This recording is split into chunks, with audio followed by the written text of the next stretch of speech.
আসসালামু আলাইকুম, আশা করি সবাই ভালো আছেন। আজকে আমি আমার অফিসের কলিগ শিমুলদার সাথে একটা নিরামিষ রেস্টুরেন্টে খেতে যাচ্ছি, কারণ সে আজকে নিরামিষ খাবে, তার একাদশী সম্ভবত। তো বিভিন্ন ধর্মের বিভিন্ন সম্প্রদায়ের মানুষের এক ধরনের রীতিনীতি। আমরা সব ধর্মের সব মানুষের রীতিনীতি এবং আদর্শের প্রতি শ্রদ্ধাশীল, কারণ আমাদের এই দেশ শুধুমাত্র একটা ধর্ম নিয়ে গঠিত নয়। আমরা সামাজিক মানুষ হিসাবে আমাদের সমাজে অনেক ধরনের, অনেক ধর্মের, অনেক মতের মানুষের সাথে একসাথে চলাফেরা করা লাগে।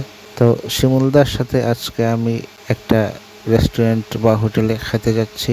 এই হোটেলের নাম হচ্ছে গোবিন্দাস। তো আমি কখনো নিরামিষ হোটেল বা এগুলোতে কখনো খাইনি, তো আজকে একটু কিউরিসিটি জাগলো, কৌতূহলবশত গিয়ে দেখি সেখানে কী রান্না করা হয় বা কি পরিবেশন করা হয়। তো শিমুলদের সাথে সেখানে গেলাম, গিয়ে আমি দেখতে পেলাম যে এখানে কয়েক ধরনের খাবারের পসরা সাজিয়ে ওনারা বসে আছেন। এই যে মেনু চার্ট, সেখানে আপনারা দেখতে পারবেন।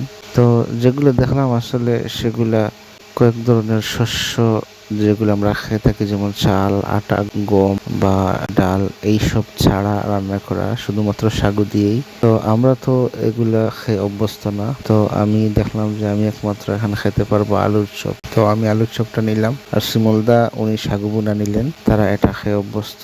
তো যেহেতু এই বিষয়গুলো আমাদের সাথে তেমন পরিচিত না, সেহেতু আমাদের অবশ্যই এটা খেতে একটু আনইজি ফিল হবে, এটা স্বাভাবিক। তো শিমুলদাকে বললাম যে তুমি সাগু বোনা খাও আর আমি একটা আলুর চপ খাই। তো খাওয়া দাওয়া শেষ করে আমরা বের হয়ে গেলাম। তো গোবিন্দাস রেস্টুরেন্টে আজকে আমার অভিজ্ঞতা হলো যে এই রেস্টুরেন্টটা হচ্ছে কিছু নির্দিষ্ট সম্প্রদায়ের মানুষের জন্য, সবার জন্য না, কারণ এক একজন মানুষের এক একটা ধর্ম এবং সেই ধর্ম অনুযায়ী তাদের খাদ্যাভ্যাস, লাইফস্টাইল সবকিছু। তো আমি সব ধর্মের সব মানুষের প্রতি শ্রদ্ধাশীল। তো শেষে আমরা নিচে এসে পান খেলাম। সবাই ভালো থাকবেন, ফলো এবং সাবস্ক্রাইব দিয়ে সাথে থাকবেন।